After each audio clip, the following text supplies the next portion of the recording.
Hi guys, welcome to Success Point Jaipur. आज मैं लेके आया हूं फंडामेंटल राइट्स। आपकी जो मौलिक अधिकार हैं, आपको कौन कौन से अधिकार प्राप्त हैं। मुख्यतः आपको 6 अधिकार प्राप्त हैं। वो अधिकार कहां तक सीमित हैं, आप उनका उपयोग कहां तक कर सकते हो, और उनसे संबंधित जो इंपॉर्टेंट क्वेश्चंस हैं कंपटीशन जो एग्जाम्स के लिए, वो सभी क्वेश्चंस इंपॉर्टेंट 50 क्वेश्चंस मैं आज आपके लिए लेके आया हूं। और आप चैनल पर नए हो तो प्लीज चैनल को सब्सक्राइब कर दें, वीडियो को लाइक शेयर कर दें। चलो आगे बढ़ते हैं। मेरा नाम है सूरज शर्मा और मैं आज आपके सामने लेके आया हूं फंडामेंटल राइट्स के मौलिक अधिकारों के महत्वपूर्ण प्रश्नोत्तर। देखिए, आपके मौलिक अधिकार हैं, मुख्यतः 6 मौलिक अधिकार हैं, आप सभी को पता है।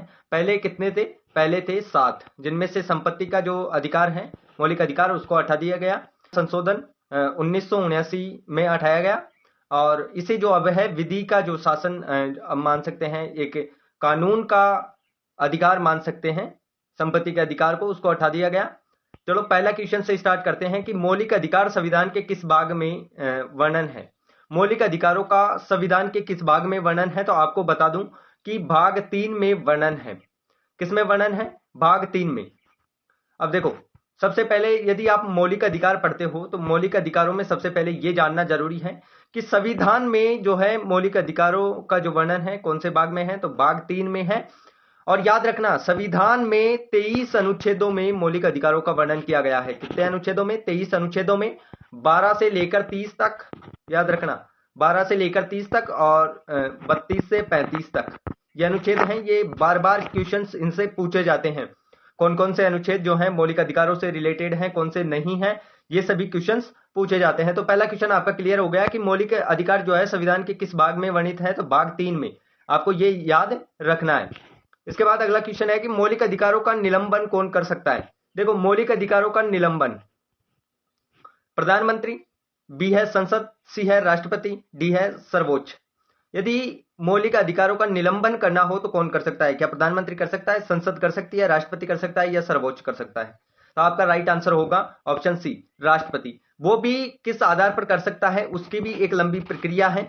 अकेला जो राष्ट्रपति है वो निलंबन नहीं कर सकता। यदि आपके मौलिक अधिकारों का उल्लंघन होता है तो आप सर्वोच्च न्यायालय में जा सकते हो। आगे बढ़ते हैं।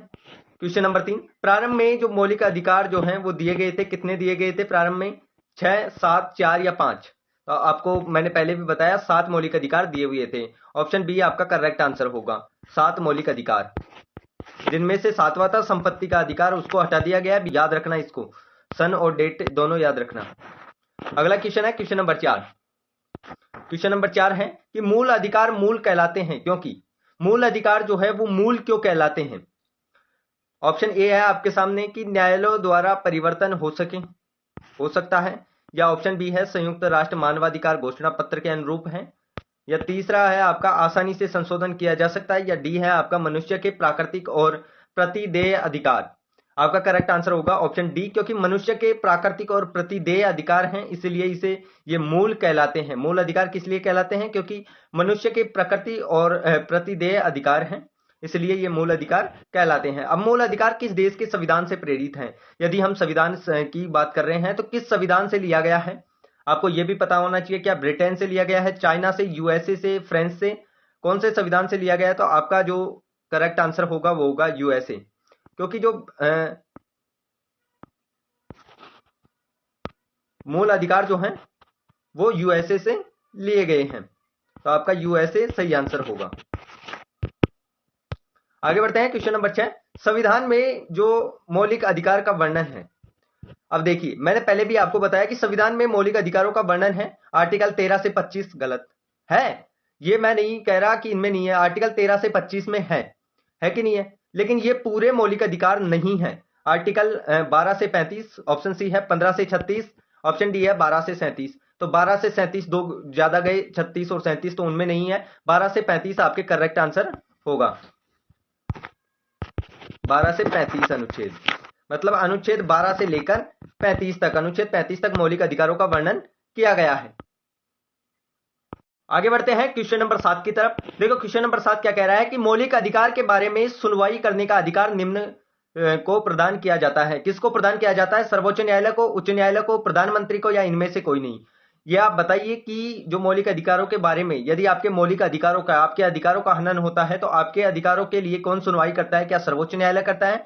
ऑप्शन बी है उच्च न्यायालय, ऑप्शन सी है प्रधानमंत्री, ऑप्शन डी है इनमें से कोई नहीं। तो आपका करेक्ट आंसर क्या होगा? Option A. मैंने आपको पहले बताया कि सर्वोच्च न्यायालय जिम्मेदार है।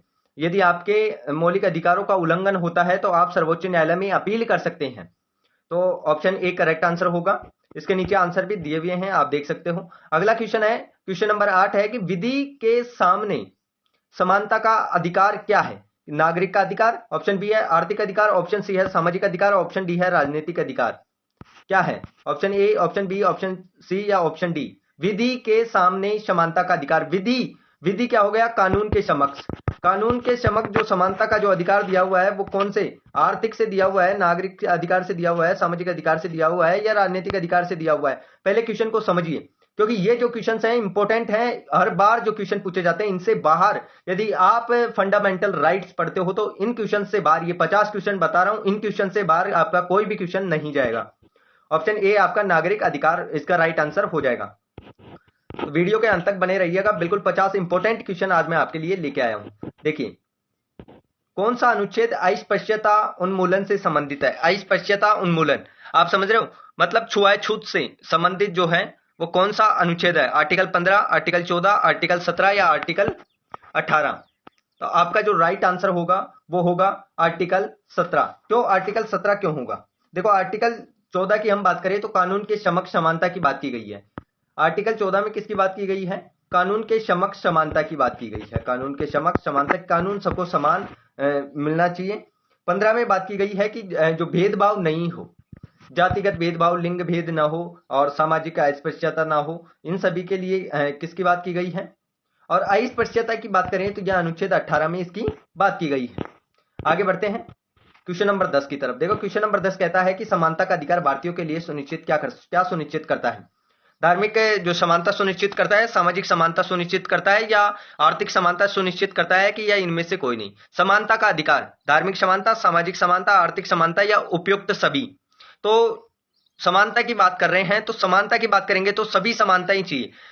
व्यक्ति को सभी, जो किसी भी स्तर पर सभी समानताएं, जैसे धार्मिक समानता, सामाजिक समानता, आर्थिक समानता, तो ये सभी मिलकर समानता का अधिकार बनाते हैं।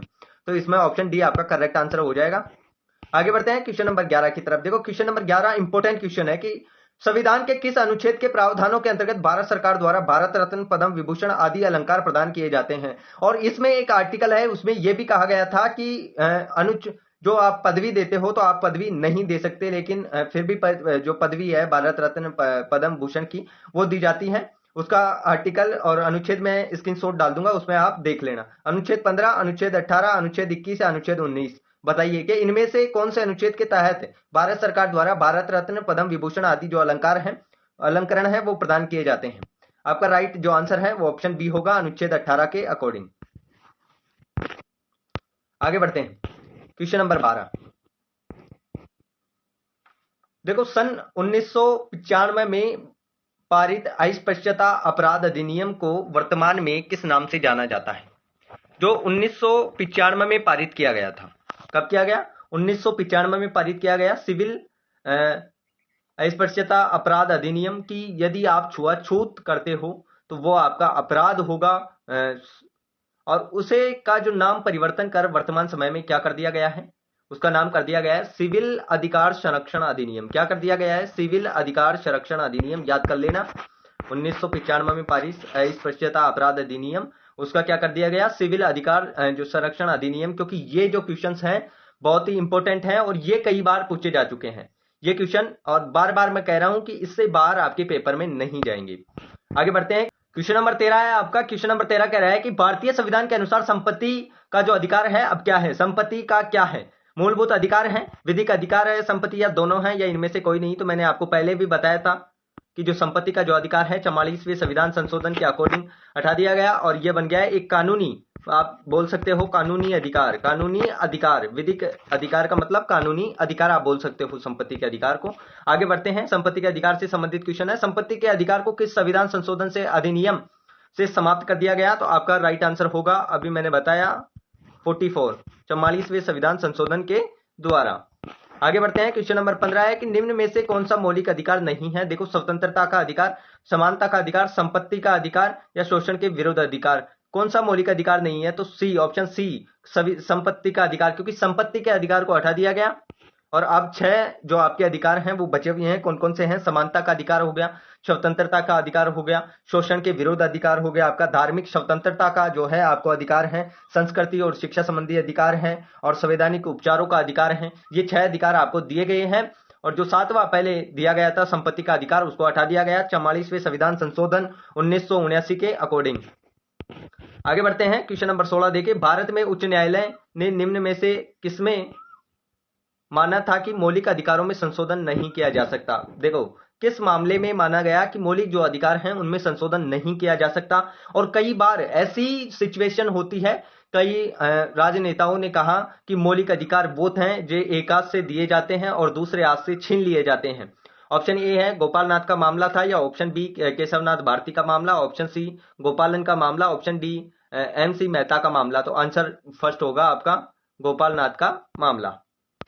आगे बढ़ते हैं क्वेश्चन नंबर 17 की तरफ। देखो, निम्न में से किस स्थिति में बंदी प्रत्यक्षीकरण याचिका हैब्यूज क्रॉप्स राइट जारी किया जा सकता है? यदि आप फंडामेंटल राइट्स पहले यदि कभी पढ़े होंगे तो बंदी प्रत्यक्षीकरण जो याचिका है वो कब जारी की जाती है? ऑप्शन सी आपका करेक्ट आंसर होगा, दोषपूर्ण पुलिस नजरबंदी। आगे बढ़ते हैं क्वेश्चन नंबर 18 की तरफ। व्यक्तिगत स्वतंत्रता के लिए कौन सी रिट याचिका दायर की जा सकती है? ऑप्शन ए उत्प्रेषण, ऑप्शन बी प्रतिषेध, ऑप्शन सी परमादेश, ऑप्शन डी बंदी प्रत्यक्षीकरण। तो ऑप्शन डी आपका करेक्ट आंसर होगा, बंदी प्रत्यक्षीकरण। अगला क्वेश्चन है, धार्मिक स्वतंत्रता के अधिकार का उल्लेख संविधान के किस अनुच्छेद में है? देखो, धार्मिक स्वतंत्रता की बात हो रही है, अनुच्छेद 25, अनुच्छेद 22, अनुच्छेद 21 या अनुच्छेद 28। तो ऑप्शन फर्स्ट आपका करेक्ट आंसर होगा। क्यों? अनुच्छेद 25 के अंतर्गत आपको धार्मिक स्वतंत्रता का अधिकार प्राप्त है। आप किसी भी धर्म में जा सकते हो, किसी भी मंदिर में जा सकते हो, आपको सब ये अधिकार देता है संविधान। अगला क्वेश्चन है 20वां क्वेश्चन की संविधान में संवैधानिक उपचारों के अधिकार का वर्णन मिलता है? अनुच्छेद 30 में मिलता है, अनुच्छेद 32, अनुच्छेद 20 या अनुच्छेद 15। आपका राइट आंसर होगा अनुच्छेद 32, क्योंकि संविधान में जो संवैधानिक उपचार हैं उनका जो अधिकार है अनुच्छेद 32 में दिया गया है। और उसी प्रकार से ये 20 क्वेश्चन, उसी प्रकार से 50 क्वेश्चन और हैं। ये सारे इंपॉर्टेंट क्वेश्चन है, SSC MTS में पूछा गया क्वेश्चन और PPSC में पूछा गया हुआ है, UPSC में पूछा गया हुआ क्वेश्चन है, क्योंकि फंडामेंटल राइट से इंपॉर्टेंट जो क्वेश्चन है वो मैंने छांट कर यहाँ लाए हैं। और ये पार्ट फर्स्ट है, पार्ट सेकंड जल्दी ही अपलोड हो जाएगा। और आप चैनल पर नए हो तो प्लीज चैनल को सब्सक्राइब कर दे, वीडियो को लाइक शेयर जरूर करें। Thanks for watching the video.